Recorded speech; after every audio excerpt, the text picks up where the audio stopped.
My name is Athena Wells. I'm 32 years old, and I just realized I was never really a daughter in my family. The day I received the call from my mother, just 3 weeks before my wedding, telling me that my parents couldn't attend because it fell on my sister's birthday, I was standing in a bridal fitting room with a white veil in my hands. 32 years of being the older daughter. 8 years of sending $2,500 every month. And one 47-second phone call to shatter every illusion I'd ever held. I didn't cry. I didn't beg.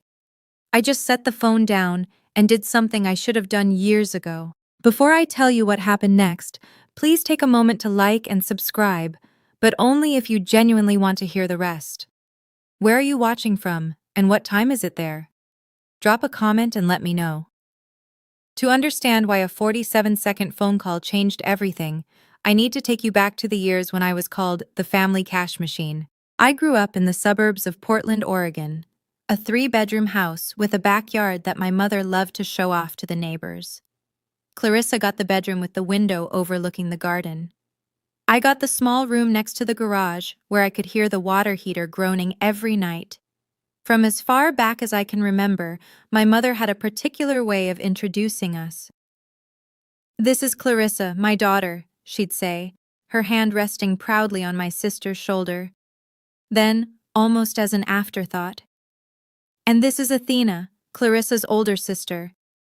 Not her daughter, Clarissa's sister. As if my entire existence was defined by my relationship to the golden child. By 14, I was working part-time at a local bakery to pay for my own school supplies. Clarissa never had to lift a finger. Mom bought her new clothes every season, the latest phone, whatever she wanted. I wore hand-me-downs from cousins and learned to stretch $1 until it screamed.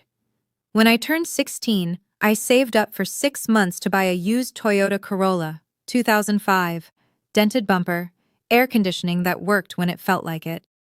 I was so proud of that car. It represented every early morning shift, every birthday I spent frosting cupcakes for strangers instead of celebrating with friends. 2 years later, when Clarissa graduated high school, Mom and Dad surprised her with a brand new Mazda 3. Cherry red, leather seats, the whole package. "She deserves it," Mom said when she caught me staring. "She worked so hard in school." Clarissa had a 2.8 GPA. I graduated with a 3.7 while working 20 hours a week. I didn't hate Clarissa. I just hated that love in my family seemed to come with a price tag, and I was always the one paying. The real bleeding started when I was 24. I'd just graduated from community college with a degree in restaurant management.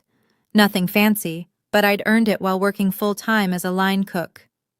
I landed a job as a prep cook at a Marriott hotel, and for the first time in my life, I had a steady paycheck and a glimpse of what independence might feel like.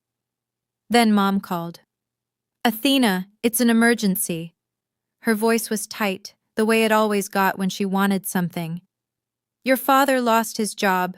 We can't make the mortgage this month. We need $3,000. $3,000? I didn't have $3,000. But I had a credit card with a $5,000 limit that I'd been carefully protecting for emergencies. This was an emergency, right? My parents might lose their house. I maxed out my credit card and wired the money that same day. "Thank you, sweetheart," Mom said when she confirmed the transfer. "We knew we could count on you." For the next 3 months, I ate ramen for breakfast, lunch, and dinner. I picked up extra shifts until my feet ached and my hands cracked from washing dishes. I paid down that credit card balance penny by penny. Meanwhile, my parents posted photos on Facebook of their weekend dinners at Red Lobster. Clarissa uploaded selfies from a spa day. Mommy-daughter bonding! I told myself it was a one-time thing. They were in a tough spot. Family helps family. But that was the test, wasn't it? And I passed it too well, so they never stopped giving me new ones. What I didn't know then was that this first emergency was just the opening act of an 8-year performance. And I was the only one paying for tickets. 4 years later, I met Marcus Cole at a company Christmas party. I was 28 by then, working as a sous chef at a boutique restaurant downtown. I'd clawed my way up from prep cook, learned to make sauces that could make grown men weep, and still, I was sending money home every single month. The amount had stabilized at $2,500. Like clockwork, like a bill I couldn't cancel. Marcus was a software engineer. Quiet, thoughtful, the kind of man who actually listened when you talked. He wasn't flashy. He drove a Honda Civic and wore the same navy blazer to every event. But when he looked at me, he saw me. Not what I could give him, just me. 3 months into dating, he noticed something. Athena, why do you transfer so much money to your parents every month? He was helping me set up a budget spreadsheet. His love language was apparently Excel formulas. This is more than most people pay in rent. I froze. No one had ever asked me that before. Because if I don't, I'm a bad daughter, I said. The words came out before I could stop them. Marcus set down his coffee cup. He looked at me with those steady brown eyes. No judgment, just concern. What if we tracked it? He said slowly. Every dollar you've sent them since you started working. Just so you know exactly where you stand. That night, we built a spreadsheet together. Dates, amounts, reasons listed in the notes column, emergency car repair, Clarissa's textbooks, medical bills, mortgage help, again. The numbers climbed higher than I expected, much higher. You're not a bad daughter, Athena, Marcus said softly, his hand covering mine. Love isn't supposed to be a loan you can never pay off. That spreadsheet would become the most important document of my life. I'd wanted to own a bakery since I was 16. It started with my grandmother, my mother's mother, though you wouldn't know it from how differently they treated me. Grandma Ruth lived in a tiny cottage with a kitchen that smelled like cinnamon and butter. She taught me to make her famous cinnamon rolls from scratch, kneading the dough until my arms burned, watching the glaze drip just right. You have a gift, Athena, she'd say, flour dusting her silver hair. These hands were made to create something sweet in a world that's often bitter. She died when I was 19. Left me nothing but her recipes and a locket I still wear every day. But the dreams stayed. By 29, I'd started taking custom cake orders on weekends. Wedding cakes, birthday cakes, elaborate creations that took hours to decorate. I squirreled away every dollar I could, dreaming of a small storefront with my name on the door. When I finally told my mother about my plans, she laughed. A bakery? Athena, be realistic. Do you know how many small businesses fail in the first year? She shook her head like I'd suggested opening a casino on the moon. You have a stable job. Why would you throw that away? Clarissa chimed in from the couch, not even looking up from her phone. Are you seriously going to sell cupcakes for a living? That's so quaint. Dad said nothing. He never said anything. That Christmas, they gifted Clarissa a set of premium golf clubs for networking, Mom explained, while I got a gift card to Target. The message was clear. My dreams weren't worth investing in. I was only valuable for what I could give them. But I kept saving anyway. Some dreams are too precious to let other people kill. The first time I met Robert and Helen Cole, I didn't know families could be like that. Marcus drove me to their house on a Sunday afternoon, a modest colonial in Lake Oswego with rose bushes lining the walkway. Nothing extravagant but warm, lived in. Helen opened the door before we even knocked. You must be Athena. She pulled me into a hug like we'd known each other for years. Marcus has told us so much about you. Come in, come in. I just took the pot roast out of the oven. The dining table was set with actual cloth napkins. Candles flickered in the center. Robert stood to shake my hand, his grip firm but gentle. So, Athena, he said, passing me the bread basket. Marcus tells me you're a talented chef. What's your specialty? No one had ever asked me that. My own parents had never once asked about my work, my passions, what made me come alive. Pastry, I managed. I want to open a bakery someday. Helen's face lit up. Oh, that's wonderful! Robert, isn't that wonderful? It is, Robert agreed. You know, I work in commercial real estate. When you're ready to look at spaces, let me know. I might be able to help with the lease negotiations. I stared at him. This man I'd just met, offering to help me achieve a dream my own parents had mocked. On the drive home, I cried. "What's wrong?" Marcus asked, alarmed. "Nothing's wrong," I whispered. I just, I didn't know it could feel like this." "Feel like what?" "Like being wanted, without having to pay for it." That night, I understood for the first time what I'd been missing, and what I refused to let my future children miss. Then Clarissa got engaged, and everything escalated. She met Brad at a rooftop bar downtown, a stockbroker with slicked back hair and a Rolex he mentioned in every conversation. Within 6 months, they were engaged. Within 7, my mother was on the phone demanding my contribution to the wedding fund. $15,000, Athena. That's your share. I nearly dropped the phone. My share? Mom, I'm trying to save for my own future. Your future? She laughed. That sharp sound I knew too well. Clarissa is getting married now. This is her special day. You can save money next year. I've been saving for years. I'm trying to open a bakery. Yes, I know. You can open a bakery anytime. Your sister only gets married once. I wanted to say no. Every fiber of my being screamed to say no. But then Mom started crying. Not the gentle tears of genuine emotion, the loud, gasping sobs she deployed like weapons. How can you be so selfish? Do you want me to die of embarrassment in front of Brad's family? They're wealthy, Athena. We have to make a good impression. In the end, I sent $10,000. It wiped out my entire bakery fund. Clarissa's wedding was at the Multnomah Athletic Club. Vera Wang gown, ice sculpture, a live jazz band. I stood in the wedding party wearing a pink bridesmaid dress Mom picked out specifically because it won't draw attention away from the bride. No one thanked me for my contribution, not once. At the reception, I overheard my mother telling Brad's parents, "We're so proud of both our girls, but Clarissa has always been the special one." I smiled and kept pouring champagne.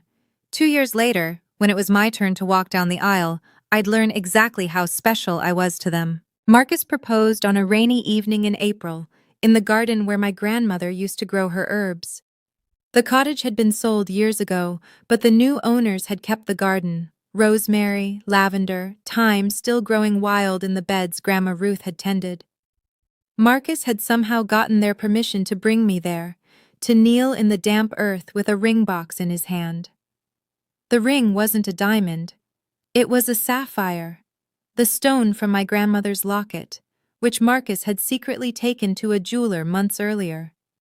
He'd had it reset into something new, something that carried my history into our future. I said yes before he finished asking. That night, floating on happiness, I called my mother to share the news. "Engaged?" Mom's voice was flat. "To the computer guy? What does his family do?" "He's a software engineer, Mom, and his parents are wonderful people." "But are they established?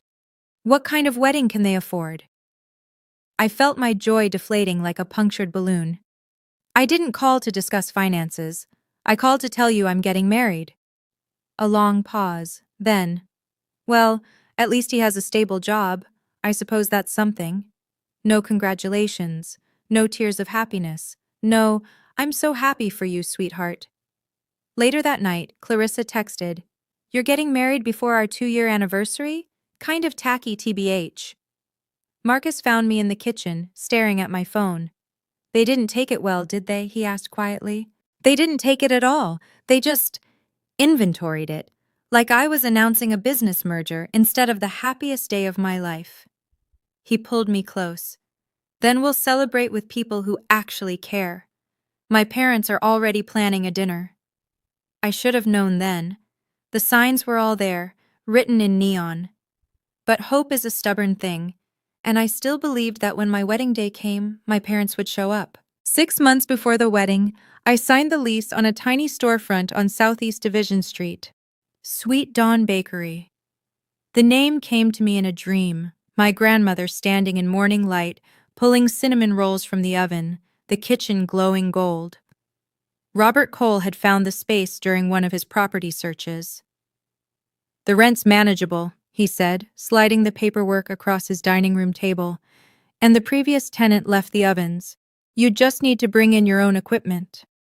Helen brought me a vintage cake stand from an estate sale. "For good luck," she said, pressing it into my hands. I was still sending my parents $2,500 every month, even as I scraped together deposits and first month rent.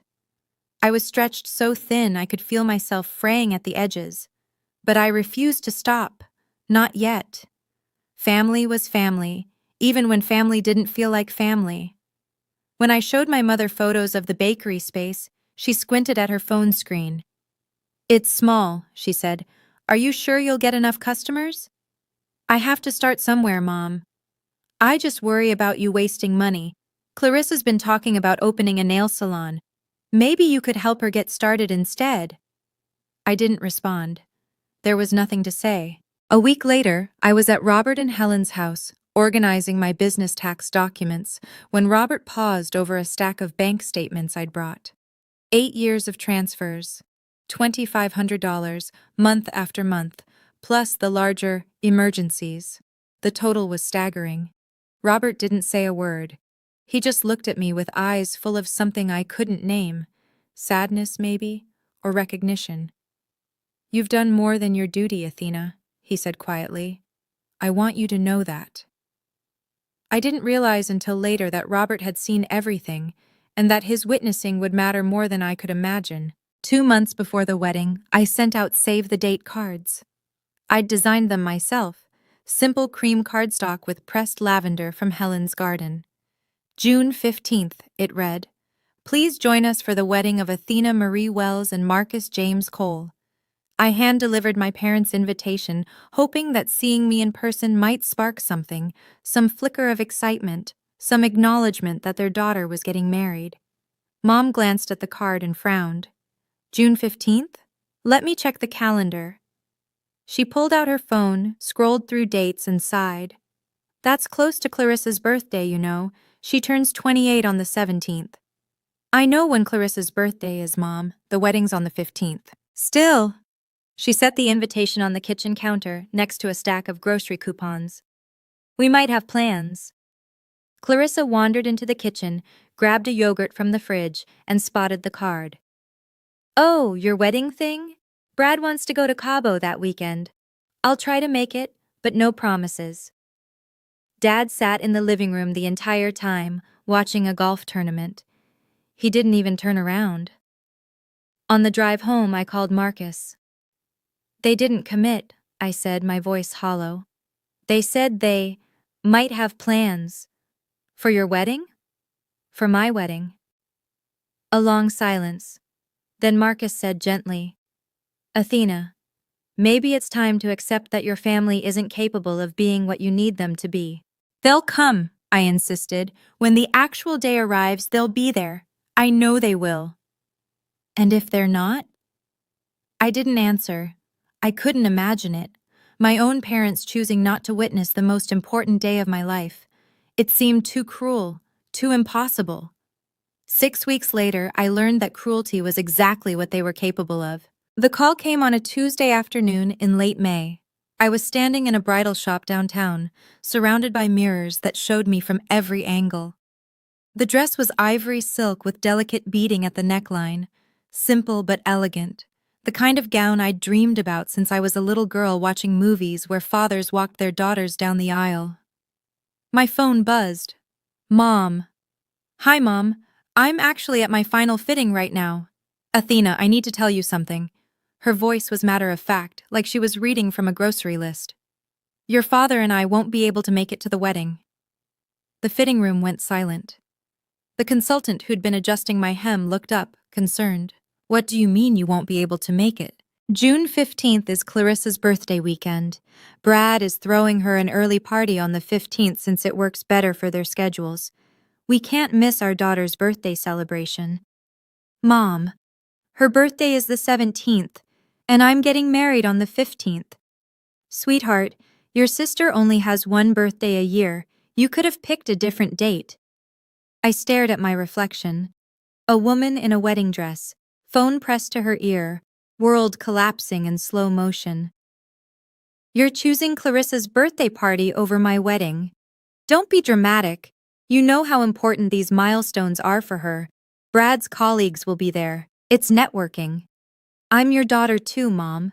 Of course you are, but Clarissa needs us more right now. You've always been so independent, Athena. You'll be fine. 47 seconds. That's how long the call lasted. I checked afterward. 47 seconds to dismantle 32 years of desperate hoping. I understand, I said quietly. Goodbye, Mom. I hung up. The consultant asked if I was all right. I looked at my reflection one more time, a bride with no family to witness her vows, and something inside me shifted permanently. I didn't cry in the bridal shop. I finished my fitting, paid the balance, and walked out into the sunshine like nothing had happened. Marcus was waiting at home when I arrived. How was the fitting? He asked, then saw my face. Athena, what's wrong? I told him. Every word my mother had said, every careful syllable that had carved another piece out of my heart. Marcus didn't rage or rant, he just crossed the room and held me. What do you want to do? He asked. I don't know. I pulled back, looked at him. Actually, that's not true. I do know. That night, after dinner, I sat at the kitchen table with my phone. The banking app glowed in the darkness. I navigated to the recurring transfers, $2,500, scheduled for the first of every month, payee, Gerald and Diane Wells. 8 years. $247,500. I knew the exact number because Marcus and I had tallied it months ago. More than enough for a down payment on a house, more than enough to build a life, and in return, not even their presence at my wedding. My finger hovered over the cancel button. You don't have to decide tonight, Marcus said softly from the doorway. Yes, I do. I looked at him. If I wait until morning, I'll talk myself out of it. I'll tell myself that maybe they'll change their minds, that maybe I'm overreacting. But I'm not overreacting, am I? No, he said. You're not. I pressed cancel, then confirm. The screen refreshed. The recurring transfer disappeared, replaced by empty space. I didn't send a text explaining my decision. I didn't call to argue or justify. I simply stopped giving and waited to see if anyone would notice me for anything other than my money. They would notice, but not the way I hoped. On June 15th, I married the love of my life in the backyard of Robert and Helen Cole's home. 87 guests gathered under a canopy of string lights and white roses. The weather was perfect, clear skies, gentle breeze, the kind of day that felt designed for beginnings. Marcus's colleagues sat next to my coworkers from the restaurant. Friends from high school mingled with regulars from Sweet Dawn Bakery, which had been open for 3 months by then. From my side of the family, one person. Aunt Susan, my mother's younger sister, the black sheep who'd been frozen out for refusing to lend my parents money years ago. She drove 4 hours to be there. I wouldn't have missed this for the world, she said, hugging me tight. Grandma Ruth would have been so proud of you. Helen helped me into my dress. She didn't try to replace my mother. She simply stepped into the gap with grace and warmth, adjusting my veil, dabbing at the tears that kept threatening to fall. You're not losing anything today, she whispered. You're gaining everything you deserve. Robert walked me down the aisle. He offered the day before, quietly and without pressure. Only if you want me to, he'd said. No obligation. But when I took his arm and felt the steadiness of his presence, I knew I'd made the right choice. I'd baked my own wedding cake, lemon lavender, Grandma Ruth's recipe. It wasn't traditional, but nothing about this wedding was traditional. It was built from scratch by people who actually wanted to be there. That night, Marcus and I danced under the stars, and I felt something I hadn't felt in years. Peace. The absence of my parents ached, but the presence of my chosen family filled spaces I hadn't known were empty. If you've ever been the only one not in the family photo, you know what I mean. Sometimes the people who show up are more family than blood ever was. If that resonates with you, leave a comment saying, I understand. And if you're wondering what happened when my parents finally realized the money had stopped, subscribe and stick around, because that storm was just beginning to gather. 2 weeks after my honeymoon, my mother called. I was at the bakery, frosting a 3-tier cake for an anniversary celebration, when her name lit up my screen. I almost didn't answer. But curiosity, or maybe masochism, got the better of me. Athena, there must be some mistake with your bank. Her voice was clipped, annoyed. The transfer didn't come through this month. There's no mistake, Mom. What do you mean? I mean I stopped the transfers. I'm not sending money anymore. Silence. I could picture her standing in her kitchen, phone pressed to her ear, brain struggling to process the impossible. You stopped? You can't just stop. We depend on that money. Your father and I have bills. I know you have bills. I've been paying them for 8 years. Exactly. So you understand how important. I understand that you chose Clarissa's birthday party over my wedding. I understand that after $247,000, I couldn't even get you to show up for one afternoon. More silence. Then quietly, dangerously. So this is revenge? You're punishing us? No, Mom. This is me finally taking care of my own family. Marcus and I are building a life together. I'm running a business. I can't keep subsidizing a family that treats me like an ATM with a heartbeat. How dare you? I'm not asking for permission. I'm informing you of a change. Athena Marie Wells, if you do this, you will regret it. Family is forever. When you need us, we won't be there for you. I almost laughed. When had they ever been there for me? Goodbye, Mom. I hung up and returned to my frosting. My hands were shaking, but my heart was steady. She'd said I'd regret it. 6 months later, she'd be the one learning about regret. The guilt trip campaign started within 48 hours. First came Dad's call, the first time he'd voluntarily dialed my number in years. Athena, honey, your mother's been crying for 2 days straight. She can't eat, can't sleep, you're breaking her heart. She broke mine first, Dad. That's not the same thing. We're your parents. We sacrificed so much to raise you girls. Did you sacrifice, Dad? Or did I? He didn't have an answer for that. Then came Clarissa's texts, rapid fire and furious. Mom told me what you did. How could you be so cruel? They literally raised you, and this is how you repay them? You're being incredibly selfish. Some of us don't make as much money as you. I didn't respond to any of them. The only voice of sanity came from Aunt Susan, who called one evening while I was closing up the bakery. Your mother phoned me asking for money, she said dryly. First time she's spoken to me in 5 years. I told her what I told her back then, not my problem. Did she say anything about me? Oh, plenty. According to her, you've become heartless and ungrateful. She also mentioned you abandoned the family in their hour of need. Susan paused. Athena, do you know what your mother did to your grandmother? Exact same thing.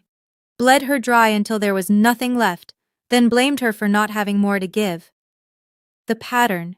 It had been right in front of me my entire life. That night, lying next to Marcus in bed, I stared at the ceiling and wondered if I was doing the right thing. Am I being cruel? I whispered. No, he said, you're being free. But freedom, I was learning, came with its own weight. The doubts came in waves, usually at 3 a.m. I'd wake up in the darkness, heart pounding, the same questions cycling through my mind. Am I a bad daughter? Am I as selfish as they say? Will I regret this forever? One night I slipped out of bed and sat on the kitchen floor, knees pulled to my chest, phone in hand.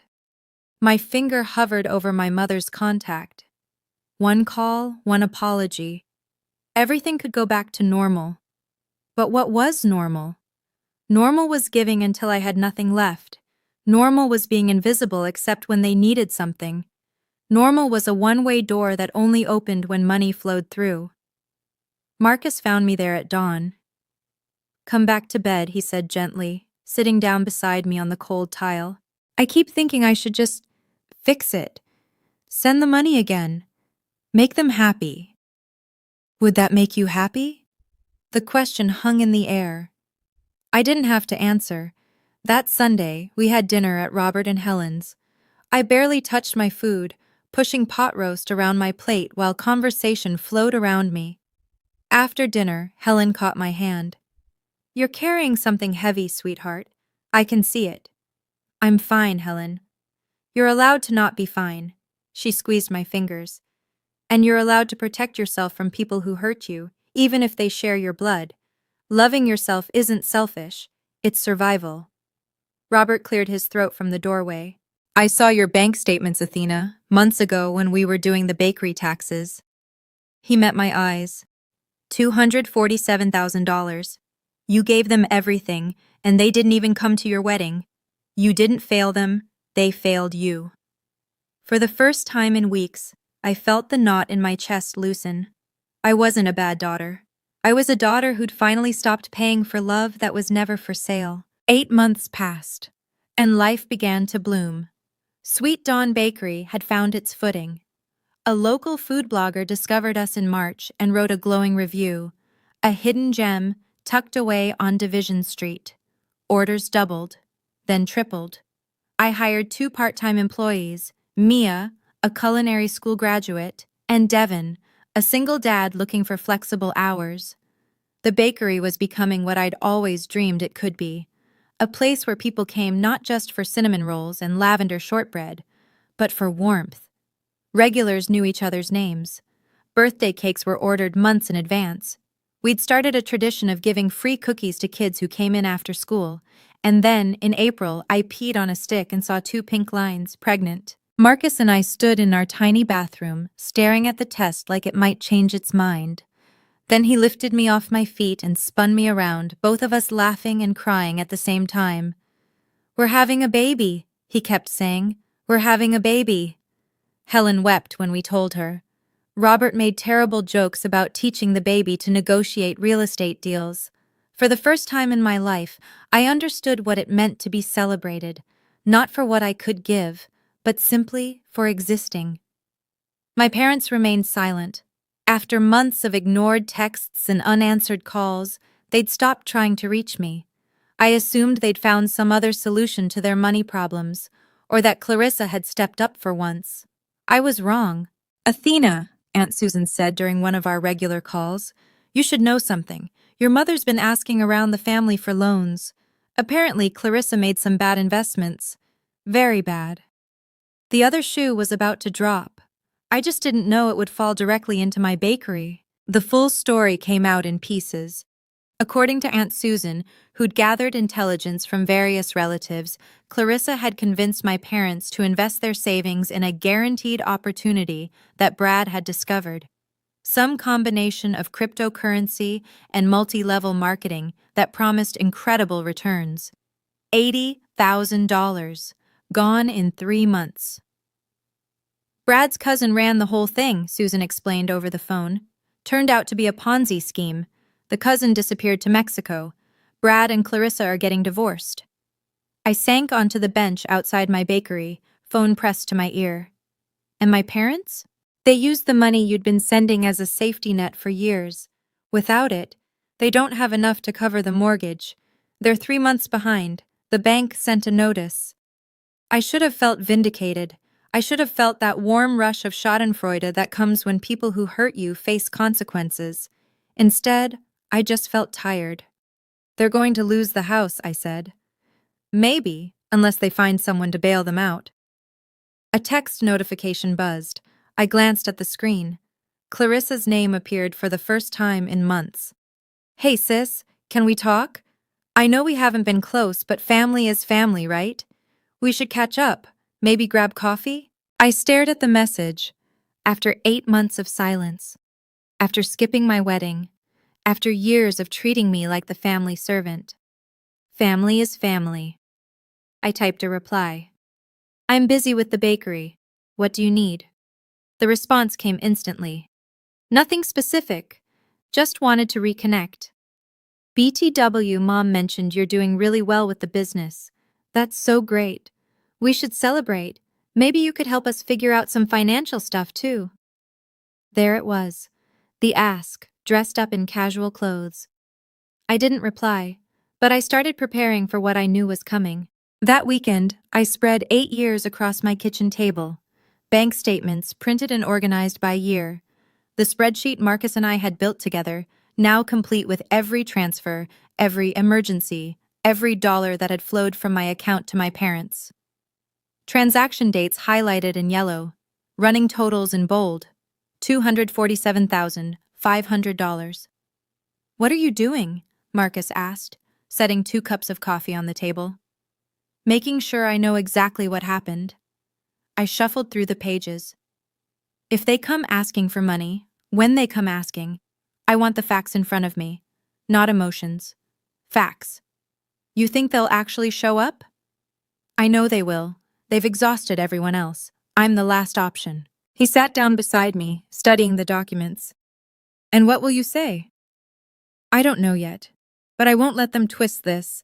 I won't let them make me the villain in a story where I gave everything and got nothing back. On the corner of the table sat another piece of paper, the ultrasound image from my 12-week appointment. Our baby, the size of a lime, heartbeat strong and steady. I picked it up, holding it beside the bank statements. This is what I'm protecting now, I said softly. This baby will never have to buy their grandmother's love. They'll never be compared to a cousin or told their dreams aren't worth investing in. They'll know, from day one, that they're enough exactly as they are. Marcus covered my hand with his. Whatever happens, he said, we face it together. I nodded, gathering the documents into a neat folder. The confrontation was coming. I could feel it building like a storm on the horizon. But this time I wouldn't be defenseless. This time the truth would speak for me. The 1-year anniversary celebration of Sweet Dawn Bakery fell on a Saturday in late October. I'd planned it for months. A proper grand opening, the kind I couldn't afford when I first started. We decorated the shop with autumn leaves and golden lights. The display cases overflowed with seasonal treats. Pumpkin spice cinnamon rolls, maple pecan tarts, apple cider donuts. A reporter from the Portland Monthly had confirmed she'd stop by for a feature on local women-owned businesses. By noon, the bakery was buzzing. Regulars filled the cafe tables. Robert and Helen arrived with flowers and champagne. Marcus moved through the crowd, shaking hands, making everyone feel welcome. I was behind the counter, boxing up a custom cake, when the bell above the door chimed. I looked up. My mother walked in first, wearing a dress I'd never seen, probably purchased before their financial troubles. Behind her came my father, hands in his pockets, eyes scanning the room nervously. And behind them both, Clarissa, thinner than I remembered, makeup not quite concealing the dark circles under her eyes. No one was smiling. The chatter in the bakery quieted. Something in the air shifted, that instinctive awareness when conflict enters a space. Mom spotted me behind the counter. She straightened her shoulders and walked directly toward me, weaving between customers like they weren't even there. Athena, her voice carried across the shop. We need to talk. About family. Helen, standing near the pastry case, moved closer to me. Robert set down his champagne flute. Marcus appeared at my elbow. This isn't really the time, Mom. When is the time? You won't answer our calls. You won't reply to messages. She gestured around the bakery. But you have time for all of this. Every eye in the room was on us now. I took a breath. Okay, Mom, let's talk about family. My mother had never learned the art of reading a room. You abandoned us. Her voice rang through the bakery, sharp enough to cut glass. Your own parents, your own family, and you just cut us off, without warning, without any consideration for what we've done for you. I felt Marcus's hand on my back, steady, grounding. Behind Mom, I saw a regular customer, Mrs. Patterson, set down her coffee cup with a concerned frown. Mom, this really isn't... Do you have any idea what we're going through? She continued, undeterred. Your father hasn't slept in weeks. We might lose our home. And you're here, throwing parties and acting like we don't exist. Clarissa stepped forward, playing her supporting role. She's right, Athena. You have this successful business, and you can't even help your own mother? What kind of daughter does that? I noticed the Portland Monthly reporter had taken out her phone. Recording or note-taking, I couldn't tell. What kind of daughter? I repeated quietly. That's a good question, Clarissa. Let me show you what kind. Dad finally spoke, his voice soft and pleading. Athena, sweetheart, let's not make a scene. Just come home, talk to us privately. We can work this out like a family. A family? Something in me snapped. Not violently, but cleanly, like a knot finally pulling free. Is that what we are? I reached below the counter, where I'd stored the folder this morning. Part of me had known. Part of me had been waiting. You came here to ask for money, I said, setting the folder on the counter. You came in front of all these people, hoping to shame me into writing a check. So let's do this properly, Mom. Let's talk about what this family has really looked like for the past 8 years. I opened the folder. These are bank statements, I said, spreading the pages across the counter. 8 years of transfers from my account to yours. Would you like to know the total, Mom? $247,500. The number hung in the air like smoke. My mother's face went pale. Clarissa's mouth fell open. My father stared at the documents like they might burst into flames. Every month, I continued, keeping my voice level, I sent you $2,500, sometimes more, when there was an emergency. Clarissa's wedding? $10,000 from my savings. Dad's surgery? $8,000, which I later learned was actually for a golf trip. The burst pipe last year? Clarissa's spa weekend. I pointed to a specific page. This is June 15th, my wedding day. Notice anything special? No transfer from you, no gift, no card. You didn't even show up because you were at Clarissa's birthday party, a party that wasn't even on her actual birthday. Mrs. Patterson gasped. The reporter's phone was definitely recording now. $247,000, and I couldn't buy your presents for one afternoon. I closed the folder. So no, Mom. I'm not abandoning the family. The family abandoned me a long time ago. I just finally noticed. Clarissa sputtered. You're making this about money when it's about love. Is it? Then tell me, Clarissa, when was the last time you called me just to talk? Not to ask for something, just to see how I was doing. Silence. I'll wait. More silence. I placed my hand on my stomach, still flat, but holding everything that mattered. I'm pregnant, I said. And my child will never have to wonder if their grandmother loves them, because they'll have one who does. She's standing right there. I looked at Helen. She was crying. Athena, you can't do this. My mother's voice cracked, not from sadness, I realized, but from the humiliation of being exposed. She glanced at the watching customers, at the reporter, at the undeniable evidence spread across the counter. People are watching. You're embarrassing us. No, Mom. You embarrassed yourself the day you chose a birthday party over your daughter's wedding. I'm just done covering for you. I gathered the bank statements and returned them to the folder. My hands weren't shaking. My voice wasn't trembling.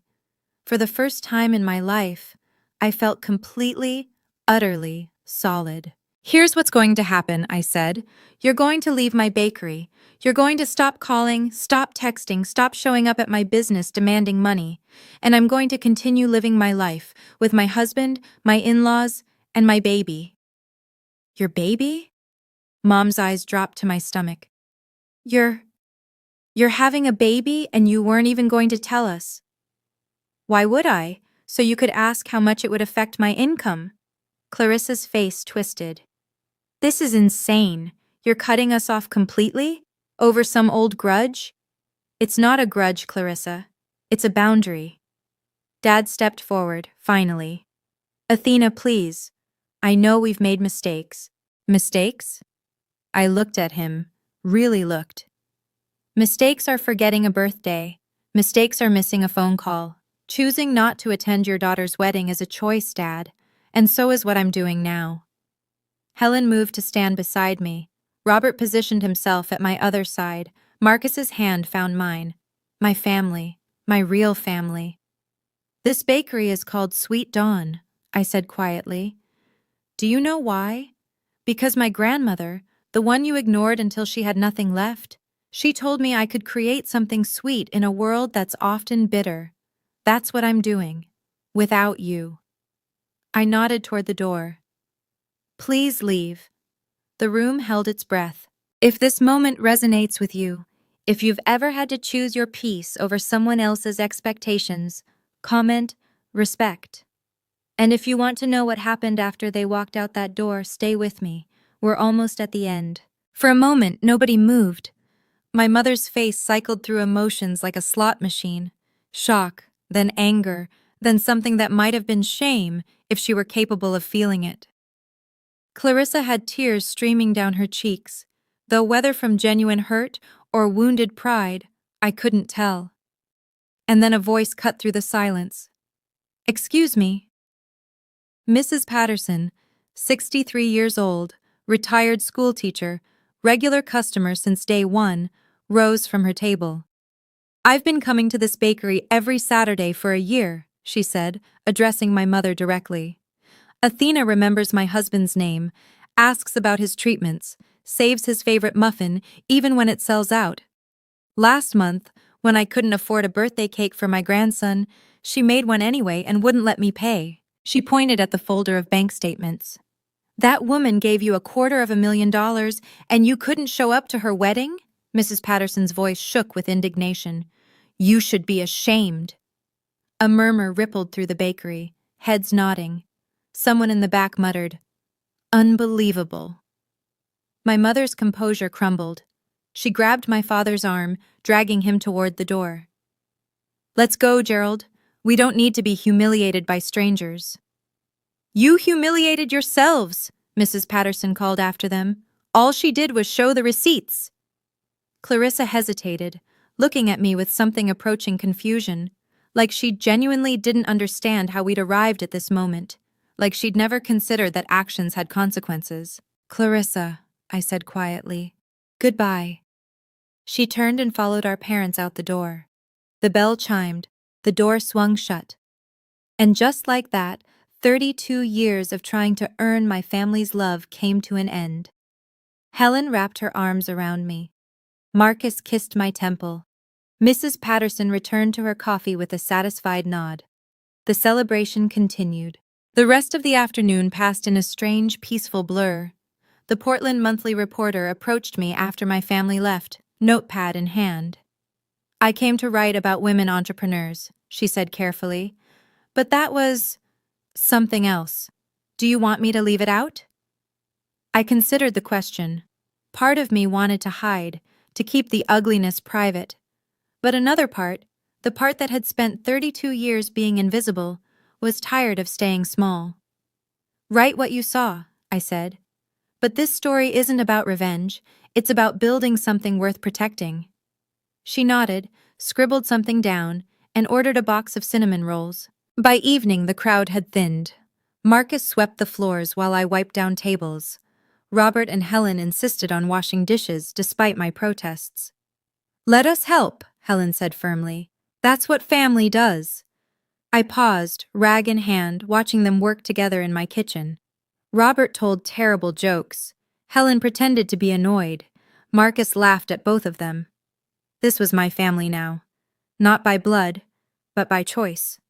By showing up.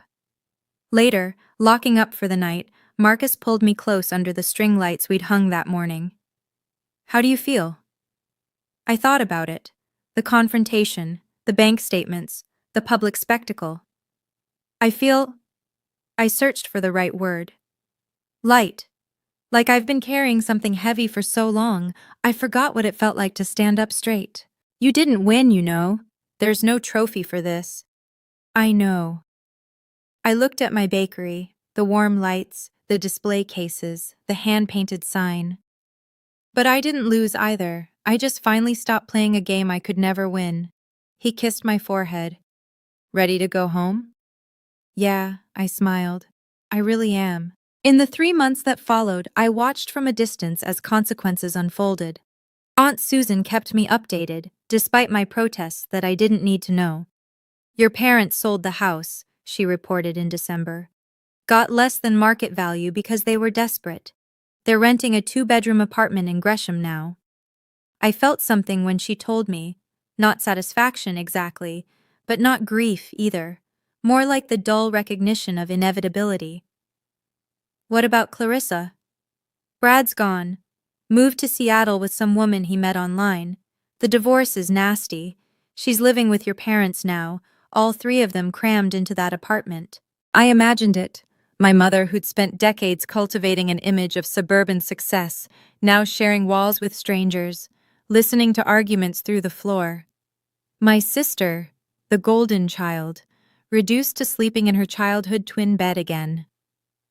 Your mom tried to email you, by the way. Something about reconciliation. I'd seen the email.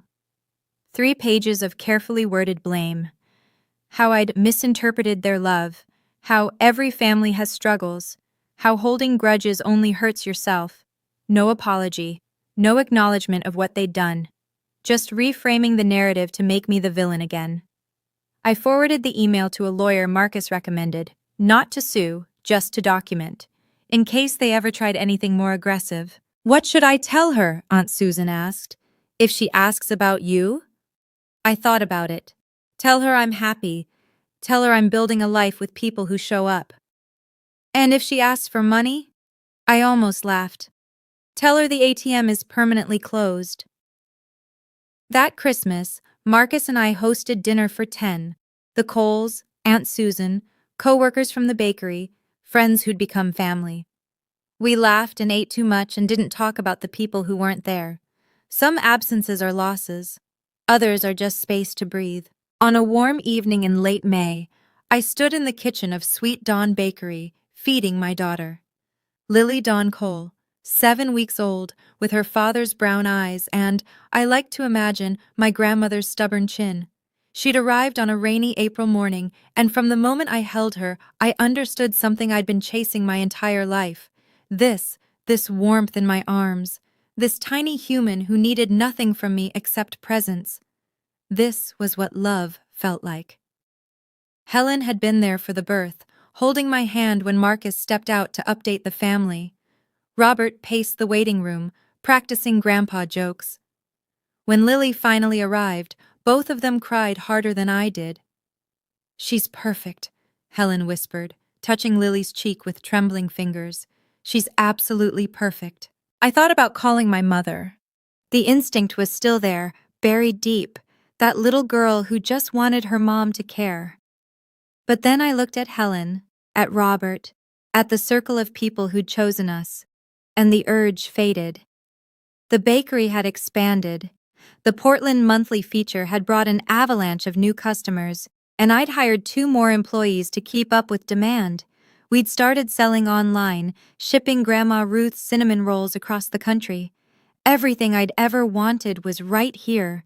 Not given to me, but built, brick by brick, batch by batch.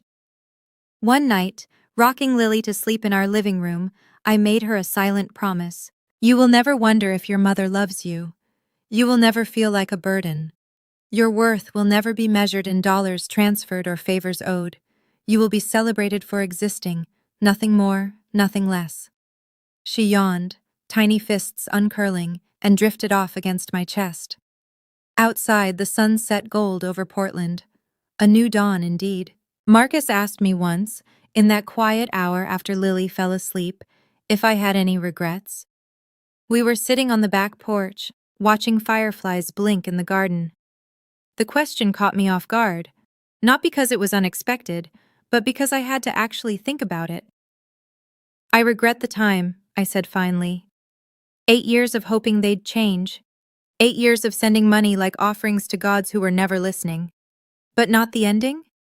No, not the ending.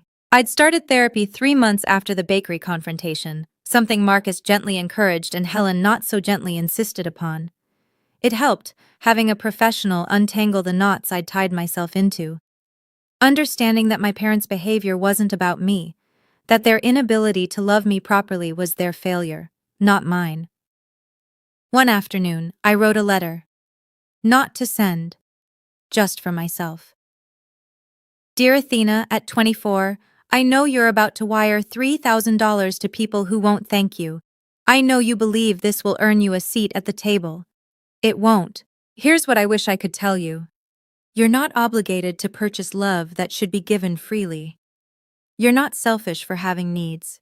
And the family you're searching for isn't the one you were born into, it's the one you'll build. Start the bakery sooner. Trust Marcus earlier. Cry less. Save more. But most importantly, forgive yourself for taking so long to understand what you deserved. The journey mattered, even the painful parts. Love. Athena at 33. I kept the letter in my desk drawer, next to Lily's first ultrasound photo and the deed to Sweet Dawn Bakery. Proof that endings can also be beginnings, that some losses are actually liberations, that home isn't always where you came from. Sometimes it's where you decide to stay. The letter arrived on a Tuesday, 1 year after the bakery confrontation. No return address, but I recognized the handwriting immediately. My father's cramped cursive, the same script that had signed my childhood report cards without comment. I almost threw it away unopened, but something made me hesitate. Athena, I know I don't deserve to write to you. Your mother doesn't know about this letter, and I'd prefer it stay that way. I've been thinking about your wedding day, the one I missed. I've been thinking about it for a year now, actually, replaying the moment your mother told us we were going to Clarissa's party instead. I should have said something. I should have gotten in the car and driven to you anyway. I didn't. I've spent my whole life not saying something, not doing something, letting your mother make decisions because it was easier than fighting. I told myself I was keeping the peace, but I was really just a coward. I don't expect you to forgive me. I'm not asking for money. We're managing barely, and that's more than we deserve. I just wanted you to know. I'm proud of you. I always was, even if I never said it. I'm proud of your bakery. I'm proud of your husband. I'm proud of the woman you've become, despite everything we didn't give you. You deserved better parents. I'm sorry you got us instead. Dad, I read the letter 3 times. Then I cried, not from pain, but from something harder to name. Grief, maybe, for the relationship we never had.